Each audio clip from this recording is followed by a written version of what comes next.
Hello বন্ধুরা, কেমন আছো সবাই? আশা করছি সকলে ভালো আছো। প্রিয় বন্ধুরা, আজকে তোমাদের জন্য নিয়ে এলাম খুবই মজাদার একটি বাস্তব ঘটনা। তাই ভিডিওটা শুরু থেকে শেষ পর্যন্ত দেখো। আশা করছি তোমরা অনেক মজা পাবা। এবার মূল ঘটনায় আসা যাক। ছোট কাকি বৌদিকে খুঁজতে গুদাম ঘরে চলে এসেছে। আমি বৌদির সাথে আছি। কাঠের ফাঁক দিয়ে দেখতে পেলাম ছোট কাকি এদিক ওদিক বৌদিকে খুঁজল। তারপর বৌদিকে না দেখে বেরিয়ে গেল। ছোট কাকির পায়ের আওয়াজ মিলিয়ে গেল। বৌদি বলল, দেখেছ ঠাকুরপো, আর একটু হলে ধরা পড়ে গেছিলাম। ধরা পড়লে কি কেলেঙ্কারি হতো বুঝতে পারছো? সত্যি বলতে আমিও ভীষণ ভয় পেয়ে গেছিলাম, কিন্তু বৌদিকে অভয় দিয়ে বললাম, কি যে বল না বৌদি, যে জায়গায় আমরা দুজন আছি, কাকিমা কেন, কাকিমার বাপ আসলেও আমাদের কখনো খুঁজে পেত না। এখন তুমি তাড়াতাড়ি বাড়ি ফিরে যাও, আমি কিছুক্ষণ পরে আসছি। বৌদি কাপড় আর চুল ঠিক করে গুদাম ঘর থেকে বেরিয়ে গেল। বৌদির চলে যাওয়ার পর গুদাম ঘরটা আরেকটু ভালো করে পর্যবেক্ষণ করলাম। রান্নার কাঠের পাশাপাশি অনেক পুরাতন জিনিস আছে এই গুদাম ঘরে। একটা ভাঙ্গা খাটও দেখতে পেলাম, গুদাম ঘরের এক কোণায় পড়ে আছে। খাটটা মাটিতে নামিয়ে কন্ডিশন দেখার চেষ্টা করলাম। খাটের কন্ডিশন ভালো না, তবে কাজ চালানোর মতো ঠিকঠাক আছে। আমি ঠিক করে ফেললাম এই গুদাম ঘরেই মাকে নিয়ে এসে মনের বাসনা মেটাবো। আজ ছোট কাকির নাকের ডগায় বৌদিকে কাজ করে দিলাম, অথচ ছোট কাকি বুঝতেও পারল না। এর চাইতে নিরাপদ জায়গা আর হতে পারে না। এখন যেভাবেই হোক মামনিকে এখানে নিয়ে আসতে হবে।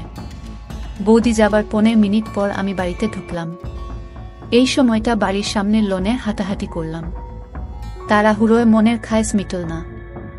সকালে স্নানের সময় মাকে দেখার পর থেকে একটা ঘোরের মধ্যে ছিলাম। মা ছেলের স্বাভাবিক সম্পর্ক বারবার ভুলে যাচ্ছিলাম। পূজনীয় মাকে এক অপ্সরা নারী ছাড়া কিছুই চিন্তা করতে পারছিলাম না।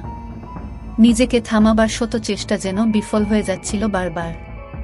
আজ সকালে বড় কাকার কিছু অতিথি আসার কথা ছিল। সকাল পেরিয়ে দুপুর হলেও তাদের কোনো খবর নেই। দুপুরের শেষ দিকে মা আর নোলক দিদিকে পুকুর ঘাটে গোসল করতে দেখলাম। মা যখন পুকুর ঘাট থেকে উঠে এলো তখন আমি চিলেকোঠায় বসা। তাদের সম্পূর্ণ স্নান দেখে মনের মধ্যে তীব্র বাসনা জাগতে থাকে। রাতে সবার সাথে খেতে বসলাম। আমাদের খাওয়া মাঝামাঝি হলে শুনতে পাই কিছু অতিথি এসেছে। বড় কাকার যে বিজনেস পার্টনারদের আজ সকালে দেখা করার কথা ছিল, এরা হলেন তারা। এনারা সকালে এসে পৌঁছাতে পারেননি, কারণ রাস্তায় নাকি গাড়ি খারাপ হয়ে যায়। সেটা ঠিক করে রওনা দিতে একটু দেরি হয়ে যায়, ফলে তারা গাজীপুরের জ্যামে আটকা পড়ে। কিন্তু অসময় আসায় বড় কাকা তাদের সাথে এখন বৈঠক করতে পারবেন না। তাদের জন্য আজ রাতের থাকা খাওয়ার ব্যবস্থা করতে বললেন। কাজ হবে সকালে। অনাকাঙ্ক্ষিত এই অতিথিদের থাকার ব্যবস্থা করতে গিয়ে একটা ঘর কম পড়ে গেল। ঠিক হলো আজ রাতের জন্য আমি অন্য কোনো ঘরে ঘুমাবো। আমি মনে মনে মামনি বা বৌদির সাথে ঘুমানোর প্রার্থনা করতে থাকলাম, কিন্তু শুনতে পাই মা আর আমাকে এক ঘরে থাকতে হবে। খাওয়া শেষ করে রাত কাঁচা থাকতে আমি ঘরে চলে গেলাম। নিজেকে স্বাভাবিক রাখার চেষ্টা করছিলাম। কোনোভাবেই নিজের ভেতর ওসব জাগতে দিতে চাচ্ছিলাম না। মায়ের সাথে আগে অনেক থেকেছি, ঘুমিয়েছি অনেক রাত, তবে আজ রাতের ব্যাপার আলাদা। জ্বরের রাতের পর থেকে কিছু একটা বদলে গেছে আমার ভেতরে। স্বাভাবিক সম্পর্ক চিন্তা করতে পারছি না কেন যেন। মা হাতের কাজ শেষ করে ঘন্টা খানিক পর ঘরে আসলো। আমি মোবাইল ঘাঁটছিলাম। মা এসে কাপড় নিয়ে বাথরুমে চলে গেল। কিছুক্ষণ পর একটা নতুন শাড়ি পরে বের হলো। মায়ের রূপ দেখে আমার নিজের উপর নিয়ন্ত্রণ রাখা আরো কঠিন হয়ে পড়ে। নিজের ভেতরের এক পাশবিক পুরুষ সত্তা জেগে উঠতে থাকে। সে সত্তা মায়ের রূপের মধু আমার চোখ দিয়ে নিংড়ে নিতে থাকে। সন্তান সত্তা আর পুরুষ সত্তার ভেতর এক যুদ্ধ চলতে থাকে।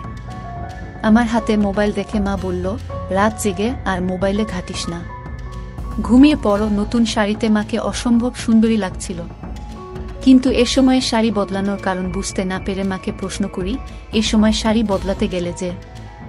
আর বলিস না, তোর বড় কাকি থালা বাসন ধুতে গিয়ে শাড়িতে তরকারি ফেলে দিল। ওই শাড়ি তো আর পরে থাকতে পারি না। এই শাড়িতে তোমাকে অনেক সুন্দর লাগছে মা। ওমা, তাই নাকি? এটা তো অনেক পুরাতন শাড়ি। শাড়িটা কে পরেছে দেখতে হবে না? আমার মা তো বিশ্বের সেরা সুন্দরী, তোমাকে সব কাপড়েই সুন্দর লাগে। মা পাশে এসে বসলো, আজ হঠাৎ মাকে এত সুন্দরী লাগছে কেন? কোনো মতলব আছে নাকি? মতলব আছে, এবং সেটা খুব ঘৃণিত। আমি পেটের কথা পেটে রেখে বললাম, কি মতলব থাকতে পারে তুমিই বলো। সেটা তুই ভালো জানিস বাপু। দেখি আমাকে শুতে দে। সারাদিন হাড়ভাঙ্গা খাটুনি গেছে। হ্যাঁ, সে তো হবেই। বাড়িতে যতজন লোক সবার জন্য রান্নার কাজ করতেই তো বেলা শেষ হয়ে যায়। চাকরের কি দরকার? নিজেরাই তো সব কাজ নিতে পারি। হ্যাঁ, তাই তো। বউগুলোকে বিনে পয়সায় চাকরের মতো খাটাতে পারলে তো কাকাদের লাভই। তুই কাকাদের উপর খেপলি কেন রে? খেপলাম কোথায়? তোমার পা টিপে দেব মা? ওমা, আমার ছেলের সুমতি হলো দেখছি। এই তুই সত্যি করে মতলবটা বলতো। আহ মা, তুমি তখন থেকে কি মতলব মতলব শুরু করলে বলো তো? বলা নেই কওয়া নেই আমাকে সুন্দরী বলছিস, হুট করে আমার সেবা করতে চাচ্ছিস। ব্যাপারটা কি? ব্যাপার কিছু না। আমি জ্বরে পড়লে তুমি সেবা করেছিলে, সেখানে তোমার কি মতলব ছিল বলো শুনি? ওমা, মতলব থাকবে কেন? তুই আমার ছেলে, তোর অসুখে সেবা করব না আমি? তুই ছাড়া আমার আর আপন কে আছে? আমিও তো তাই বলছি। তুমি ছাড়া আমার আর আপন কে আছে? তোমাকে যে অসম্ভব ভালোবাসি।